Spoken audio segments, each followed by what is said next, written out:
ጀነራሎቹ ተስፋ ቆረጡ፣ ከትግራይ መሸሽ ጀመሩ። የቡድኑ ከፍተኛ ጀነራሎችና አመራሮች ንብረታቸውን በርካሽ እየሸጡ መሰወራቸው በርካቶችን ግራ አጋብቷል። ሁሉም ሰው የራሱን ጉድጓድ ይቆፍር። አስደንጋጩ የህወሓት ጥሪ፣ አዲስ መምሪያ ወጣ። ነገሩ ከረረ። መላው አውሮፓ በኢራን ታመሰ። የኢራን አውዳሚ ሚሳኤሎች ወደ አውሮፓ ተነጣጠሩ።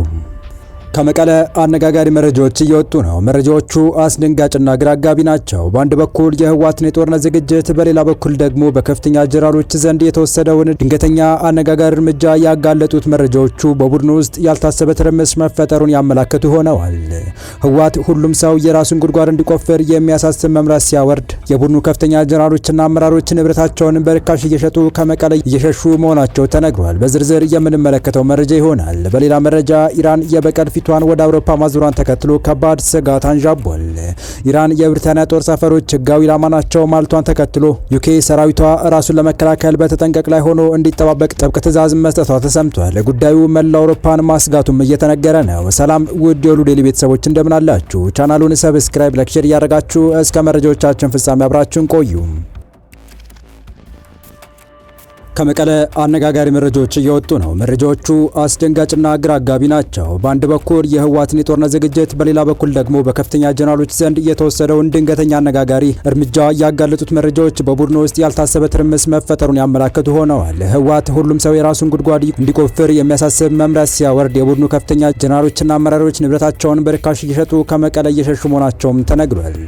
ህወሓት ለትግራይ ህዝብ አስደንጋጭ መምሪያ ማውረዱ ተሰምቷል። አነጋጋሪው መረጃ ሁሉም ትግራዋይ የራሱን ጉድጓድ እንዲቆፍር የሚያዝ መሆኑ ታውቋል። የመቀለ ምንጮች እንዳረጋገጡት ከሆነ በከባድ ውጊያ ዝግጅቱን ጨርሶ ቀን እየተጠባበቀ የሚገኘው ቡድኑ ህዝቡ ራሱን ከአየር ጥቃት እንዲከላከል እያሳሰበ ይገኛል። ከቀናት በፊት የቡድኑ ከፍተኛ አመራር የሆኑት ሞንጆሪኖ ህወሓት ሰራዊቱንና ህዝቡን ወደ ጦርነት ለማስገባት ለማነሳሳት በሚል ፕሮፓጋንዳ ሲነዛበት የነበረውን ጸረ ድሮን ጉዳይ በማንሳት ምንም አይነት ጸረ ድሮን መሳሪያ በህወሓት እጅ እንደሌለ በመግለጽ ህብረተሰቡ ራሱን ከአየር ጥቃት ሶሻል ዲፌንስ በሚባል ስልት ራሱን ተጋግዞ እንዲከላከል ማሳሰባቸው የሚታወስ ነው።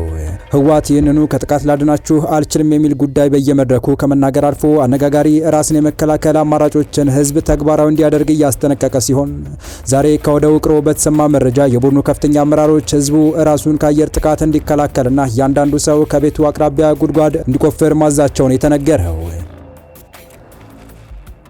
ህወሓት ህዝቡ ራሱን ከጥቃት ለመከላከል ይረዳዋል በሚል ካስቀመጣቸው የመፍትሄ አማራጮች መካከል አንዱ ጥልቀት ያላቸውና ከአንድ ሰው በላይ መያዝ የሚችሉ መደበቂያ ጉድጓዶች በቤት ውስጥ ወይም አቅራቢያ ቆፍሮ ማዘጋጀት የሚለው አንዱ ነው። ከዚህ በፊት በማሰልጠኛ ጣቢያዎች ላይ ለሚገኙ ምልምል ታጣቂዎች ራሳቸውን ከድሮን ለመሰወር የዛፍ ቅርንጫፎችን በላያቸው ላይ በማሰር ከቁጥቋጦ ጋር ተመሳስለው እንዲቀመጡ ሲመክር እንደነበረ ይታወሳል። እንደ ነዋሪዎቹ ገለጻ ከሆነ ህወሓት ባወጣው አዲስ መምሪያ መሰረት ከዚህ በኋላ የሚገነቡ ቤቶች ራሱን የቻለ የመደበቂያ ዋሻ አብሯቸው እንዲገነባ የሚያስገድድ ሲሆን፣ በዚህ እቅድ የተገነቡ ቤቶችን በዙሪያቸው ተመሳሳይ ጉድጓዶች ቆፍረው ማዘጋጀት ግዴታ ተጥሎባቸዋል። ይህ በእንዲህ እንዳለ የህወሓት ከፍተኛ ወታደራዊ አዛዦች ህዝቡን በትነው መሸሽ መጀመራቸውን የተመለከቱ መረጃዎች እየወጡ ሲሆን፣ ክስተቱ በርካቶችን ግራ ሲያጋባም ተስተውሏል። እንደ ምንጮች ገለጻ ከሆነ በርካታ የህወሓት ወታደራዊና ፖለቲካዊ አመራሮች ራሳቸውንና ቤተሰቦቻቸውን በድንገት እየሰወሩ ሲሆን ንብረታቸውንም እየሸጡ መሆናቸውን የተሰማው በትግራይ ክልል ሰፋ ሲልም በሰሜን ኢትዮጵያ ቀጠና ሰላምና ህዝባዊ ፎይታ እንዳይኖር ምክንያት የሆነው የህወሓት ታጣቂ ቡድን ከፍተኛ ወታደራዊ አዛዦች አገሪቱንና የአካባቢውን ህዝብ በስጋት ውስጥ ጥለው ለጊዜው ስሟ ባልተጠቀሰ ከተማ በሚስጥር ተሸሽገው ስብሰባ መቀመጣቸውን የደረሰን መረጃ አመላክቷል። ህዝቡን በጦርነት አለንጋ እያስገረፉና ለአደጋ አጋልጠው የራሳቸውን ስልጣንና ጥቅም ለማስጠበቅ የሚደክሙት እነዚህ አመራሮች ስብሰባቸውን እስከ ነገ ድረስ እንደሚቀጥሉ ምንጮች ናቸው የገለጹ። ህዝቡን የጦርነት ማግዳ ለማድረግ የሚሰለፉት የቡድኑ ቁልፍ መሪዎች የራሳቸውንና የቤተሰቦቻቸውን ደህንነት ለማስጠበቅ ከተማ ለከተማ እየሸሹ እንደሚገኙ የሚጠቁሙ አስደንጋጭ መረጃዎች ወጥተዋል። በዚህ መሰረት በቡድኑ አደረጃጀት ውስጥ የዘመቻ መምሪያ ኃላፊ የሆነው ጀነራል ዮሐንስ ወልደ ጊዮርጊስ ወይም ጆን መዲድ እና ከሽራሮ እስከ ተከዜ ባሉ ስፍራዎች በሜካናይዝድና በእግረኛ የተደራጀ ጆን አርሚ 42 የተሰኘውን ታጣቂ ኃይል የሚመራው አብራ ተስፋ ወይም ድንኩል የመቀለ ህዝብን ለአደጋ ጥለው በመቀለ የሚገኘው መኖሪያ ቤታቸውን በመልቀቅ ንብረቶቻቸውን ጭነው ወደ አክሱም ከተማ መሸሻቸው ማረጋገጣቸው ምንጮቻችን ተናግረዋል።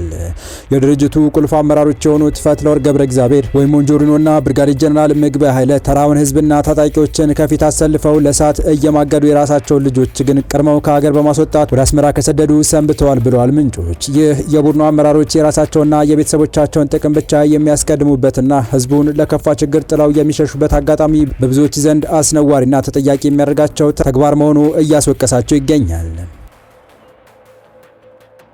በቀጣይ መረጃ የኢራን ጉዳይ እያደር መረር ቆምጨጭ ማለቱን ቀጥሏል። ሀያሉ አሜሪካን ያንገዳገደችውን የፋርስ ምድር የኢራንን አስደናቂ የጦር ኃይል አቅም የሚገታ ጠፍቷል። ዳግም ከተቀሰቀሰ 2 ሳምንት የሞላው የአሜሪካ ኢራን ጦርነት ትኩሳት ወደ አውሮፓም ተሸጋግሮ አድሯል። የኢራን አደገኛ ሚሳይሎች ወደ አውሮፓ መነጣጠራቸውን ተከትሎ መላው አውሮፓ በኢራን እየታመሰ መሆኑም ተሰምቷል።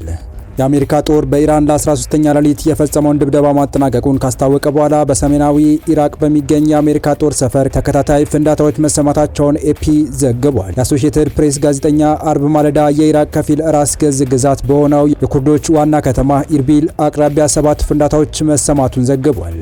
በተጨማሪም ከጦር ሰፈሩ አቅራቢያ በሚገኝ የአውሮፕላን ማረፊያ አቅራቢያ ወይም ውስጥ 4 ጭሶች መመልከቱም ዘግቧል። የአሜሪካና ኢራን ጦርነት ዳግመኛ ካገረሸ በኋላ ቴህራን በሆርሙዝ ወሽመጥና በባህረ ሰላጤ ሀገራት ላይ የምትፈጽመውን ጥቃት ቀጥላለች። የኢራን አጋር የሆኑት ሁቲዎችም በዚህ ሳምንት በቀይ ባህር ላይ የሚቀዝፉ 2 የሳውዲ መርከቦች ላይ ጥቃት መፈጸማቸው በመግለጽ ቀጠናው እንደ አማራጭ የሚተላለፍበት የባህር መስመር ላይ አደጋ ደቅነዋል። የኢራን ጤና ሚኒስቴር ዳግመኛ ጦርነት ካገረሸ በኋላ 55 ሰዎች መገደላቸውንና ከ600 በላይ መጎዳታቸውን ይፋ አድርጓል። በመካከለኛው ምስራቅ እየተካሄደ የሚገኘው ይህ ጦርነት በኢራን እንዲሁም በመላው ዓለም ምጣኔ ሀብት ላይ ከፍተኛ ጉዳት አድርሷል። አሜሪካ ኢራንን ስትደበድብ ቴህራን በቀጠና የሚገኙ በርካታ የአሜሪካ ጦር ሰፈሮችን ኢላማ አድርጋለች። ይህ በእንዲህ እንዳለ ኢራን የዩናይትድ ኪንግደም ጦር ሰፈሮች ለአሜሪካ ጥቃቶች ጥቅም ላይ እየዋሉ ስለሆነ ህጋዊ ኢላማ እንዲሆኑ መግለጿ ተከትሎ የብሪታንያ መንግስት ራሱን ለመከላከል 24/7 ዝግጁ መሆኑን አስታውቋል። ዩናይትድ ኪንግደም የአሜሪካ ሰራዊት አባላትና አውሮፕላኖች ለሚወስዷቸው የመከላከል እርምጃዎች የጦር ሰፈሯን እንዲጠቀሙ ፈቅዳለች። ጦር ሰፈሮቹ ኢራን ላይ ለሚደረጉ የማጥቃት እርምጃዎች እንዲያገለግሉ ግን ፍቃድ አልሰጠችም። የኢራን ውጭ ጉዳይ ሚኒስቴር ባወጣው መግለጫ ዩናይትድ ኪንግደም የአሜሪካ ጦርነት ተባባሪ ነች ሲል ከሷል። የኢራን እስላማዊ አብዮታዊ ጠባቂ ዘብ በበኩሉ ለአሜሪካ ጦር ድጋፍ የሚያቀርብ ማንኛውም ሀገር ለሚከተለው መዘዝና ውጤት ኃላፊነቱን ይወስዳል ብሏል። ሁለቱ ሀገራት እዚህ ውዝግብ ውስጥ የገቡት አሜሪካ ለ12ኛ ተከታታይ ምሽት ኢራን ውስጥ በሚገኙ ኢላማዎች ላይ ጥቃት በፈጸመችበት ወቅት ነው። የአሜሪካ ፕሬዚዳንት ዶናልድ ትራምፕ በኢራን ለሚያደርጉት ጦርነት ድጋፍ አልሰጡም በማለት የሚወቅሷቸው የብሪታንያ መንግስትንና የቀድሞ ጠቅላይ ሚኒስትር ኪር ስታርመርን በተደጋጋሚ ሲተቹ ቆይተዋል። ኢራን ትናንት ሐሙስ ያወጣችው መግለጫ በአንጻሩ ዩናይትድ ኪንግደም የጦርነቱ አጋር እንደሆነች አድርጎ የሚያሳይ ነው። አሜሪካና እስራኤል የከፈቱት ጦርነት ከተጀመረ ከቀናት በኋላ መጋቢት ውስጥ ዋሽንግተን እንደ በግሎስተሻየር የሚገኘው ሮያል ኤር ፎርስ ፌርፎርድ እንዲሁም በህንድ ውቅያኖስ ያለው ዲያጎ ጋርሲያ ያሉ የብሪታንያ የጦር ሰፈሮችን እንድትጠቀም ፍቃድ ተሰጥቷል።